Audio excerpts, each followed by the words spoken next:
Escala en París, Aida Palau. Bienvenidos a todos a este espacio de Radio Francia Internacional y France 24. Hoy en Escala en París les hablamos de la alimentación. ¿Quién decide lo que comemos? ¿En qué medida la industria agroalimentaria impone nuestro menú?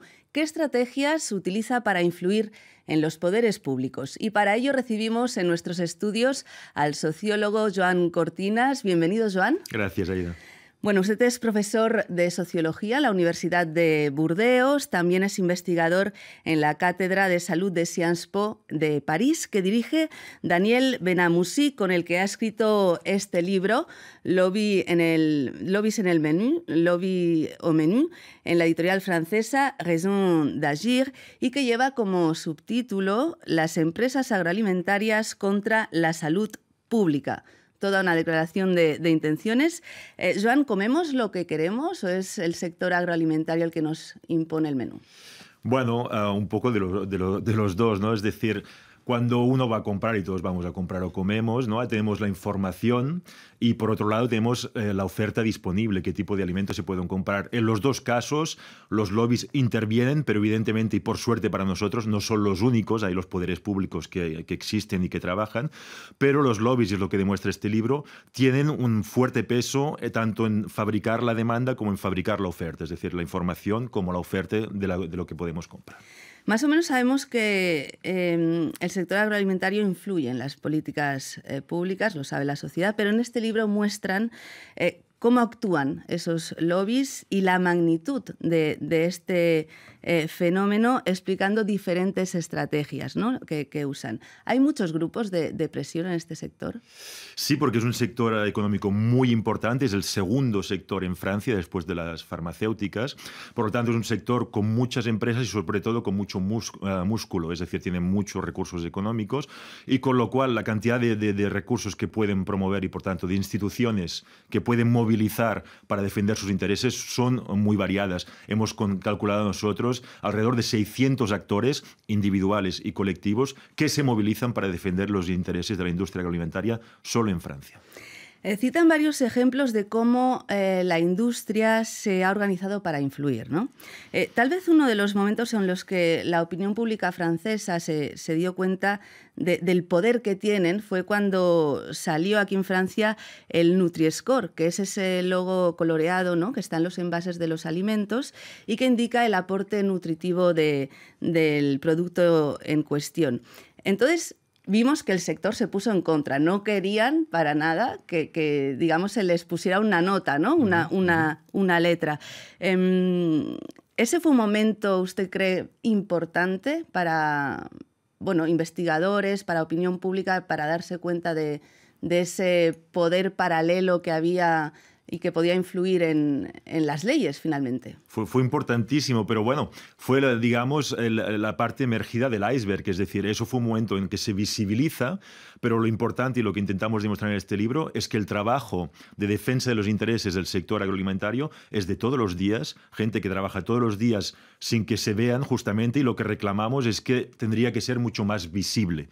En estos momentos, el Nutri-Score permitió ver ciertas cosas, pero es que lo interesante sería que pudiéramos acceder a lo que se hace de manera sistemática y cotidiana, que es ahí donde se hace el trabajo de fondo. Nutri-Score solo es un momento, digamos, como un concierto para un cantante, ¿no? Ahí se ve el resultado del trabajo, pero el trabajo viene de lejos, ¿no? Hay un aspecto muy interesante en este libro que es, explican cómo ciertas instituciones fabrican conocimientos para servir los intereses de ciertos sectores, ¿no? Esto quiere decir que, por ejemplo, se fabrican informes para legitimar según qué productos que no son nutritivos.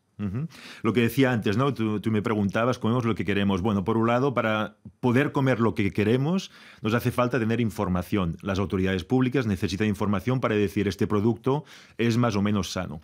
¿Cómo se obtiene esa información? Con estudios científicos. Y ahí es donde una parte de la primera estrategia de los actores económicos actúa de manera muy importante. Es decir, ellos van a financiar investigación pública con científicos reconocidos. No quiere decir que los estudios estén manipulados, y eso es importante tenerlo en mente. No se trata de una manipulación ni de un complot. Se trata de orientar la investigación, por ejemplo. Os doy un ejemplo. Los productos lácteos pueden ser buenos para prevenir las enfermedades neurodegenerativas, pero pueden tener efectos menos buenos para lo que es el cáncer de próstata. Bueno, yo sí soy el actor económico de la filial lechera, voy a decir, voy a financiar un estudio para ver si realmente mis productos tienen un efecto positivo para prevenir las enfermedades neurodegenerativas. En ese sentido, cuando yo promuevo un tipo de investigación, una línea de investigación, dejo de promover otras, con lo cual hay una línea que va a emerger y voy a poder decir, si los resultados son positivos, que los productos lácteos son buenos para la salud. Esta es una manera de hacer, es decir, no se trata tanto de manipulación como de intentar orientar en favor de los intereses de la industria.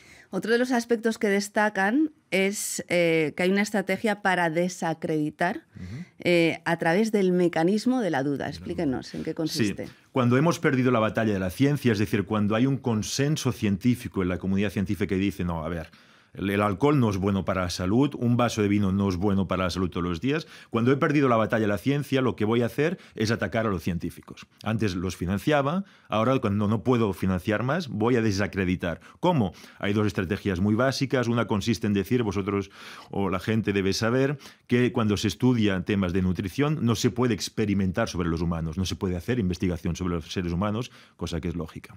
Se hace sobre ratas o ratones. Bueno, ¿qué van a decir? Van a decir que el modelo o la estructura genética de un ratón no es equivalente a la del ser humano, con lo cual todos los resultados que emergen de la investigación científica, y solo pueden emerger de experimentaciones sobre ratones, vamos a decir que no se puede extrapolar al ser humano porque no es exactamente lo mismo, con lo cual ya pongo en duda los resultados científicos. Claro, instalamos una duda, ¿no? Eso es una estrategia, pero puedo instalar muchas más estrategias de duda. ¿Esto impide, por ejemplo, que se comercialicen productos más saludables? Sí, en parte evidentemente que sí. Los poderes públicos intentan, no están completamente, digamos, sometidos a la voluntad de los actores económicos, ni mucho menos, por suerte, ¿no? Pero evidentemente estas estrategias de los actores económicos frenan la voluntad de los poderes públicos.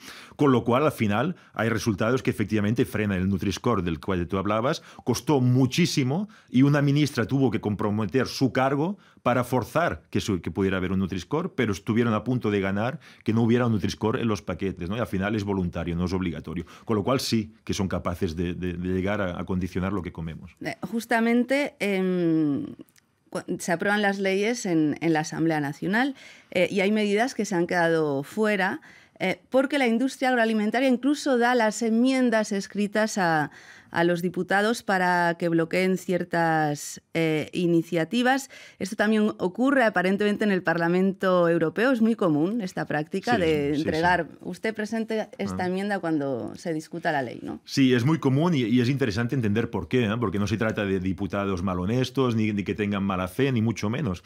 Es que los diputados, como ustedes saben, emergen del territorio. En el territorio son diputados que tienen perfiles académicos X o Y y no son especialistas de todos los temas. Cuando uno decide en la Asamblea Nacional tiene que decidir sobre la tele, la radio y los yogures. Entonces, ellos no pueden saber de todo. Evidentemente, es mucho más fácil cuando uno no es experto convencerle de ciertas cosas. Por lo tanto, a veces, como no tienen tiempo, van justos de conocimientos, sí que pueden recibir enmiendas que a veces no saben muy bien de dónde vienen y encontrarla legítima, entonces la van a defender en el Parlamento. Eso pasa muy a menudo y no solo en el Parlamento francés, pasa en muchos parlamentos. Hay incluso clubs en la Asamblea, ¿no? Está el Club del Cerdo, ¿no? Que intenta promover los productos del cerdo. Esto, o sea, ¿no hay conflicto de intereses? ¿Dónde está la frontera entre lo legal y lo ilegal?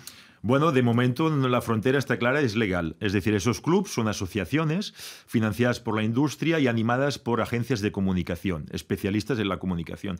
Como les decía, un trabajo importante es convencer a los diputados de la importancia de defender los productos, en este caso franceses, ¿no? El jamón, el queso, etcétera. Estos clubes sí que son legales, por lo cual ellos organizan comidas, los diputados son libres de ir o no ir, y si ellos deciden ir es totalmente legal, pero evidentemente ese tiene repercusiones en la percepción que los diputados tienen de ciertos productos que de nuevo van a fabricar, van a influenciar la manera en que ellos van a decidir en la Asamblea Nacional.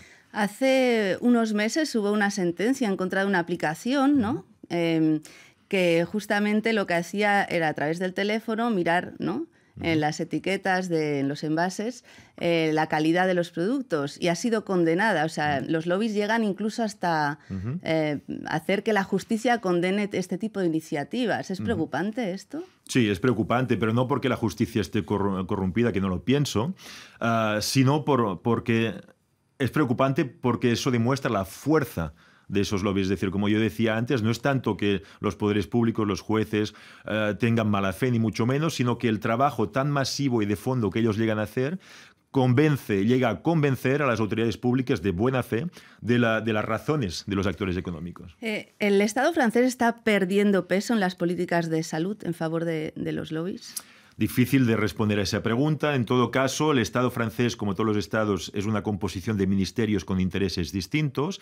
Y en todo caso, históricamente, el Ministerio de Salud, que es el que defiende nuestra salud aquí en Francia, hasta el momento, históricamente, ha pesado mucho menos que el Ministerio de Agricultura, que es el que defiende la industria agroalimentaria. En este sentido, sí que podemos decir que el Ministerio de Salud pesa mucho menos aún hoy en día que el Ministerio de Agricultura. Y, bueno, ante este panorama, ¿qué hay que hacer, no? Usted hablaba de más información, más transparencia. ¿Qué hay que hacer para restar un poco esa influencia y que se hagan políticas para el común de los franceses o de la humanidad, ¿no?, pensando en su salud? Bueno, eso es un debate que tiene que ser democrático, tiene que ser un debate abierto y no me toca a mí decidir.